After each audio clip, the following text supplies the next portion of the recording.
बच्चों शुरू करता है मैथ्स की क्लास। प्रैक्टिस सेट 1.1 हमने सॉल्व किया है। जिन बच्चों ने वो वीडियो नहीं देखा पहले वो वीडियो देखो। क्यों?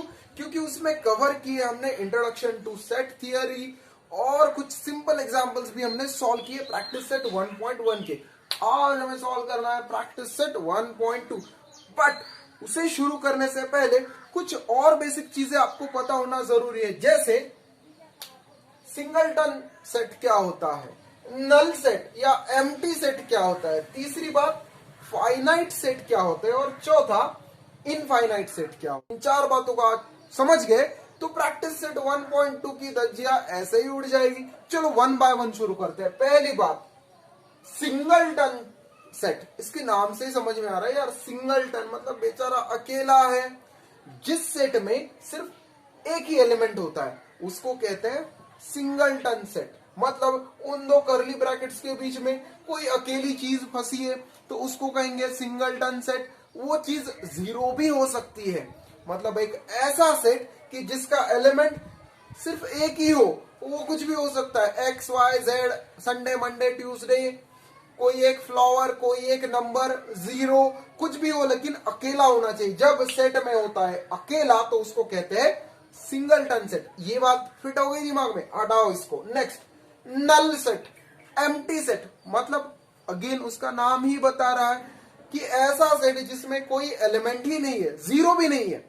जीरो भी तो एक एलिमेंट है, कुछ नहीं है ऐसा सेट, उसको कहेंगे नल सेट या एम्प्टी सेट। मतलब आपने रूल ही ऐसा लगा दिया कि इस सेट में कोई एंटर ही नहीं कर पाया। हम देखेंगे ऐसे रूल भी बनते हैं कि वो सेट बेचारा एम्प्टी रह जाता है। तो ये था नल सेट, एम्प्टी सेट। चलो इसको भी हटाओ, समझ गया ना। तीसरा, फाइनाइट सेट, मतलब एक ऐसा सेट कि जिसमें जो एलिमेंट है वो फाइनाइट है। मतलब आपकी क्लासरूम लो, एक फाइनाइट नंबर ऑफ स्टूडेंट है ना। अब आप मुझे बताओ इनफाइनाइट सेट क्या होगा। यस, जिस सेट में कितने एलिमेंट है गिन ही नहीं सकते हम। क्यों? अरे इनफाइनाइट नंबर ऑफ एलिमेंट्स है, तो उस सेट को कहेंगे इनफाइनाइट सेट। तो सिंगलटन सेट क्या होता है? ऐसा सेट कि जिसमें सिर्फ एक एलिमेंट हो। नल सेट या एम्प्टी सेट क्या होता है? ऐसा सेट कि जिसमें कोई भी एलिमेंट नहीं है, एम्प्टी है। फाइनाइट सेट, ऐसा सेट कि जिसमें फाइनाइट नंबर ऑफ एलिमेंट है। और लास्ट वाला इनफाइनाइट सेट, मतलब ऐसा सेट कि जिसमें इनफाइनाइट अमाउंट ऑफ एलिमेंट्स है, बहुत सारे एलिमेंट है, गिन ही नहीं सकते। तो ये चार सेट अगर आप समझ गए तो चलो शुरू करते हैं आज की क्लास, जिसमें हमें सॉल्व करना है प्रैक्टिस सेट 1.2। चलो शुरू करते हैं। तो चलो शुरू करते हैं इस क्वेश्चन के साथ। देखो, ये तो रूल मेथड हो गई सेट लिखने की, और हमें पता है कि दीवार के उस पार लिखा है रूल, तो दीवार पे जो रूल लिखा है उसको पहले लिखते हैं। क्या है ये रूल? 3x - 1 = 2। चलो इस रूल को समझते हैं, थोड़ा सिंप्लीफाई करते हैं। तो 3x = 2 प्लस क्या हो जाएगा, ये 1 हो गए उधर, तो 3x = 3। तो x क्या बनेगा बच्चों? यस, इट मीन्स देखो उस दीवार पे जो रूल लिखा था, इस दीवार पे जो रूल लिखा था वो था 3x - 1 = 2। उसे हमने थोड़ा सिंपल किया और हम समझ गए कि x की वैल्यू क्या है, 1 है। मतलब इस रूल को सेटिस्फाई करने वाला सेट हम लिख सकते हैं, और वो सेट होगा a = 1। x एक ऐसा एलिमेंट है जो इस रूल को सेटिस्फाई कर रहा है, तो वो नंबर है 1, तो बन गया सेट है। ये था रूल मेथड में, ये बन गया रोस्टर या लिस्ट मेथड में। तो ये दोनों चीजें एक ही है, लिखने के तरीके अलग। तो हमें सेट मिल गया। दूसरा सेट देखते हैं क्या है। अब देखो मैंने सेकंड सेट भी लिख दिया। देखो इसकी दीवार पे भी एक रूल बना हुआ है। इसकी दीवार पे क्या रूल लिखा हुआ है? x is a natural number but x is neither prime nor composite। देखो हम लोग कर क्या रहे, हमने पहले सेट को डिकोड किया, वैसे दूसरे का रूल भी डिकोड करेंगे, वैसे ही तीसरे का भी करेंगे, तभी हमें पता चलेगा ना कि इनमें इक्वल कौन है। तो चलो दूसरे की दीवार पे लिखा हुआ रूल डिकोड करके। अब देखो x नेचुरल नंबर है। नेचुरल नंबर्स क्या होते हैं? 1 2 3 4 5, जो गिनती के लिए हम लोग यूज करते हैं, काउंटिंग के लिए यूज करते हैं।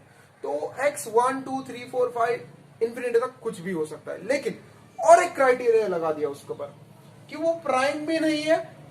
अब प्राइम और कंपोजिट दोनों नहीं है। प्राइम नंबर क्या होता है? ऐसा नंबर जो सिर्फ खुद उसको डिवाइड कर सकता है। सही ना, हमने पहले पार्ट में बहुत डिस्कस किया है कि प्राइम नंबर क्या होता है। मतलब 10 प्राइम नहीं है। क्यों नहीं है यार, 10 को 5 भी डिवाइड करेगा, 2 भी करेगा, कोई भी आके उसको डिवाइड करा, लेकिन 7 देखो 7 और किसी को अलाउ भी नहीं करना उसको डिवाइड करने के लिए। देखो 7 को आप किसी चीज से डिवाइड कर पाते हो? बिल्कुल नहीं। 13 को डिवाइड कर पाते हो? बिल्कुल नहीं। 15 को अरे आराम से 5 उसको डिवाइड कर देगा, 8 को आराम से 4 उसको डिवाइड कर लेगा, लेकिन 13, 7, 3, 19 ये कुछ ऐसे नंबर्स है जिनको डिवाइड करने की किसी में हिम्मत ही नहीं है, कोई नहीं जा सकता इन्हें डिवाइड करने के लिए। इन नंबर्स को कहते हैं प्राइम नंबर। लेकिन ये अपना जो एक्स है ना वो प्राइम नहीं है, मतलब ऐसा वाला नंबर्स नहीं है। तो हमने जो लिस्ट बनाई थी 1 2 3 4 5 6 7 इंफिनिटी तक, उनमें से ये प्राइम नंबर भी हट गए, सही है ना, 2 भी प्राइम नंबर है।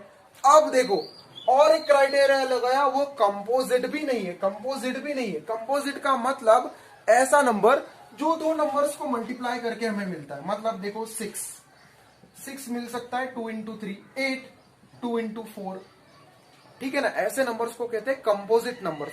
तो ये जो सारे नंबर्स है देखो 4 हो गया, 6 हो गया, इसके बाद जितने भी नंबर्स आएंगे वो किन्हीं दो नंबर को मल्टीप्लाई करके ही बनते हैं। मतलब सारे नंबर डिलीट हो जाते हैं, बचता सिर्फ एक किंग है, वो है 1।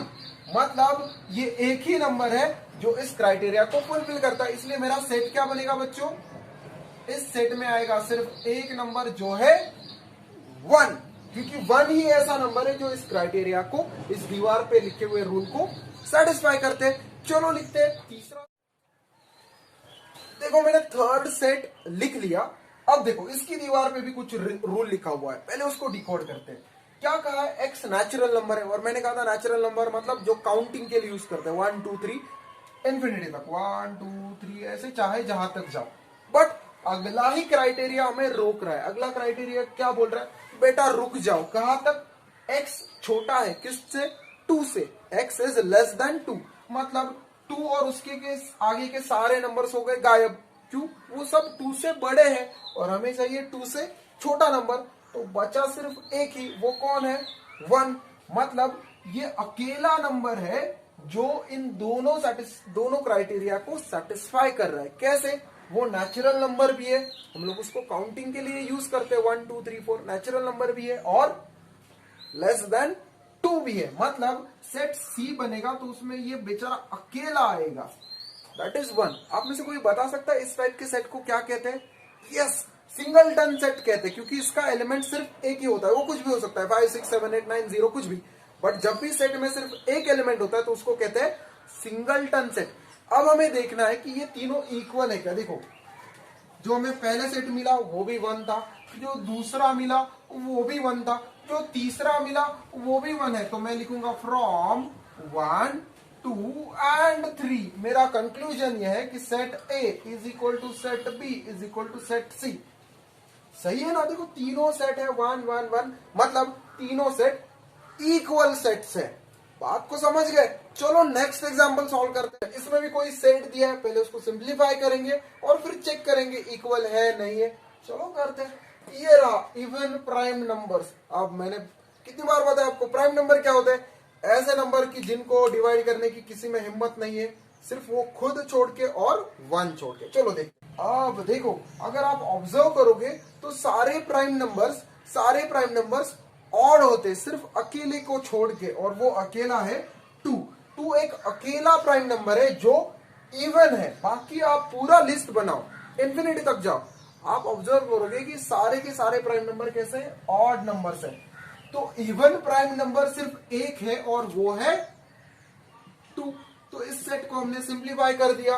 अब लिखेंगे नेक्स्ट सेट और उसको भी सिंप्लीफाई। देखो मैंने सेकंड सेट लिखा।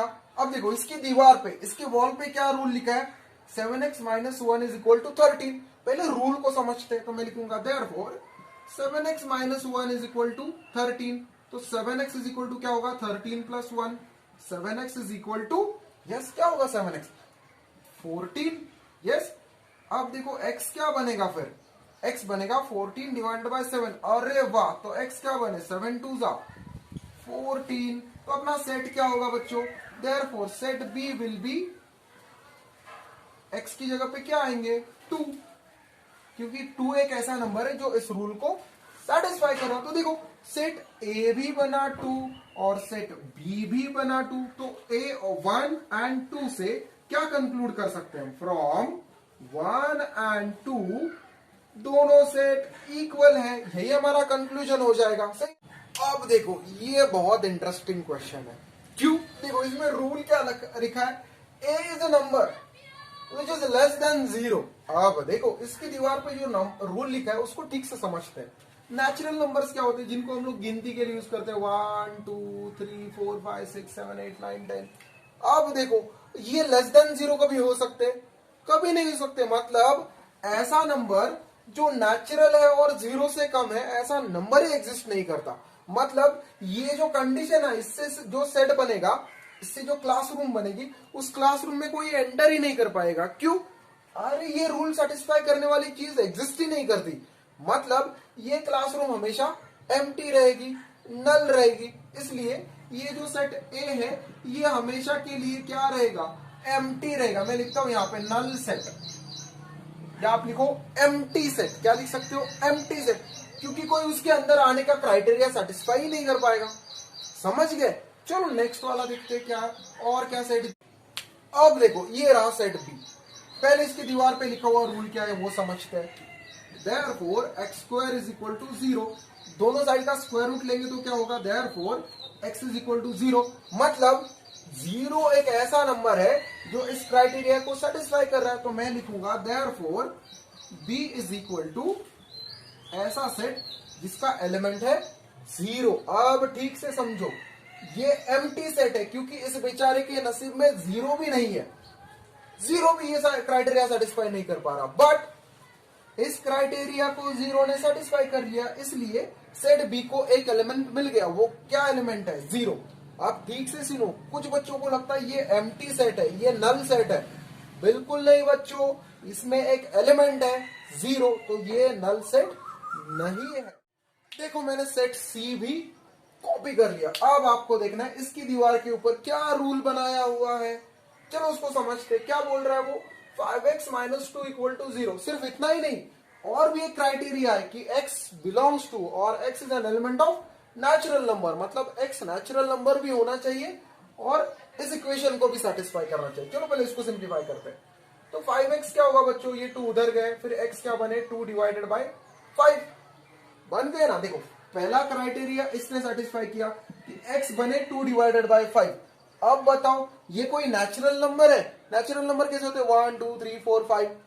ये तो फ्रैक्शन है, ये कहां का नेचुरल नंबर? मतलब this is not a natural number. मतलब इस क्राइटेरिया को सेटिस्फाई करने वाला नंबर है और वो है 2/5, बट इस क्राइटेरिया को तो ये सेटिस्फाई नहीं कर पा रहा। मतलब इन दोनों क्राइटेरिया को सेटिस्फाई करे ऐसा नंबर ही नहीं है। ये नंबर इसको नहीं सेटिस्फाई कर रहा। मतलब सी भी आपका बेचारा एम्प्टी ही रहेगा, इसके अंदर भी ये 2/5 नहीं जा पाएंगे। क्यों? क्योंकि उन्होंने सेकंड कंडीशन सेटिस्फाई नहीं की, तो इसलिए सी भी बना एम्प्टी सेट। देखो अब मैं इसको कहूंगा 1। चलो इसको 1 लिखते हैं, इसको 2 लिखते हैं और इसको लिखते हैं 3। अब 1 2 3 से हमें क्या पता चला? सेट ए और सेट सी का कोई एलिमेंट नहीं है, तो हमें लिखना पड़ेगा क्योंकि क्वेश्चन में जस्टिफाई करने को बोला है। तो मैं लिखूंगा देयर इज, और set A and C not have even a single element, do not have even a single element.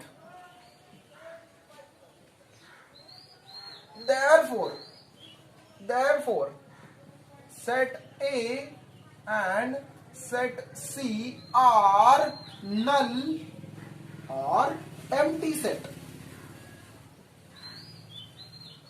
बात को समझ गए? इनके बेचारों के नसीब में एक भी एलिमेंट नहीं था, इसलिए इनको कहते हैं नल और एम्प्टी सेट। नेक्स्ट पार्ट में हम लोग रिमेनिंग क्वेश्चन सॉल्व करेंगे, जहां पे आपको फाइनाइट इनफाइनाइट सेट क्या होता है वो समझ में आएगा। I hope you've all enjoyed this part of the chapter series just as you would enjoy your favorite book with a hot cup of tea. So, ECOT, that is everyone's cup of tea, will bring to you many more such chapter series along with detailed explanation and solution of the exercises that are there in your textbook.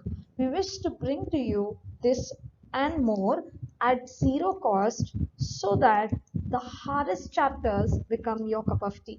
So, help us by clicking on this button. Get notified about our upcoming chapter series. Also, share it to help us define education through equality. Do message us any doubts that you have on our Instagram handle, Everyone's Cup of Tea, and we promise to answer them.